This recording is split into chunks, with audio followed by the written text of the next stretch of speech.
3 ways to playfully tease women. I'm gonna show you 3 techniques that you can use right now in your conversations that instantly spark emotion and make women hooked on your interactions. And at the end, I'm gonna show you a bonus technique that you can stack on top of these 3 techniques that will create a very powerful result. The first technique is sarcastically agreeing or playfully disagreeing with the girl. This is the easiest way to break out of an emotionless conversation. Most men make this mistake when they are in an interaction with the girl. They become too logical, too factual, too boring really, and the conversation becomes emotionless.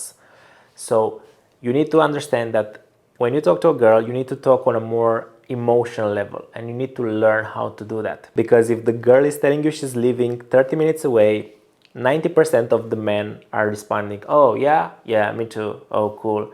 Or, you're doing that for a living? Oh, yeah, cool. It ends up staying a boring, factual conversation where you two are just exchanging facts, not emotions. So you need to create a pattern interrupt, like a spike in that conversation, being it a positive or a negative. So as you may have heard, it's not about what you say, it's about how you say it.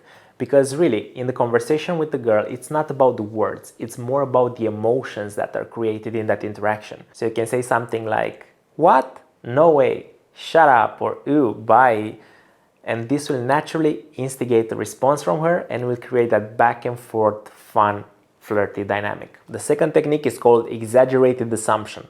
This is where you take a concept about the girl, it can be an observation or a piece of information you found out during the conversation, and you exaggerate about the girl. Ideally, it's a fun or a funny concept, and you can tease the girl in a positive or in a negative. For example, I had a client who went on a date recently and he doesn't like drinking alcohol, so he was just drinking water, and the girl made a comment about that she was just drinking water too.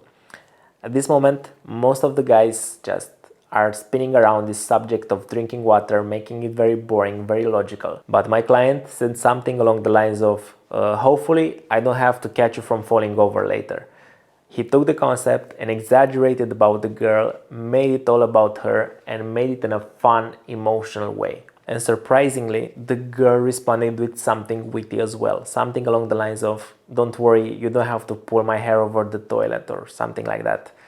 So as you can see, these concepts are very powerful, because if you make the conversation fun and flirty and playful, the girl will respond in the same playful manner as well. And if you want help with your dating life, click the link down below, book a call.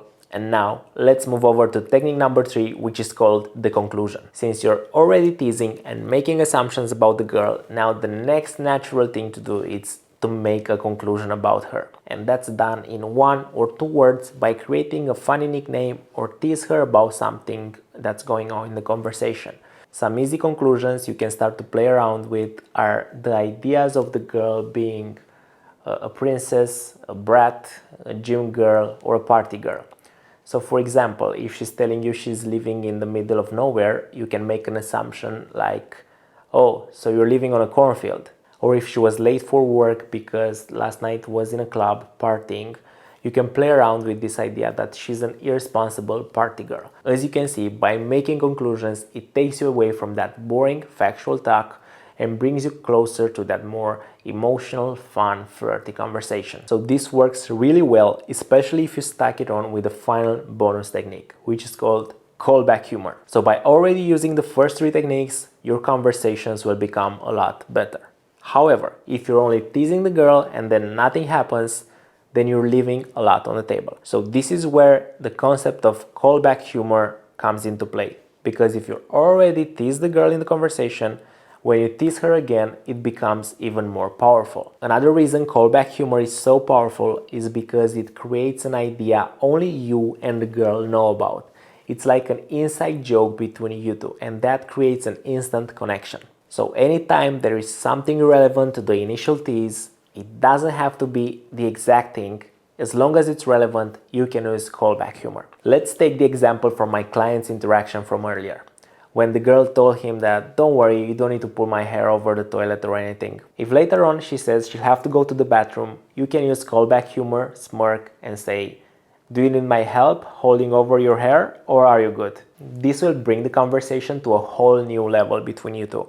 and you'll also look more clever, more witty, which girls love. Once you start categorize a girl in a certain way, once something relevant comes up, either good or bad, you can use callback humor. So let's say, for example, you categorize the girl as a church girl. Every time she does something good, you can say, of course, you're a church girl. But every time she does something more wild or out there, you can tease her by, whoa, I thought you were a church girl. And this is how you can use callback humor to create ongoing jokes that keep women hooked on the conversation. And if you want to work with me to find your dream woman or improve your dating life, click the link below, book a call, and we'll create a step-by-step plan tailored to your situation. That's all for today. Thanks. Bye.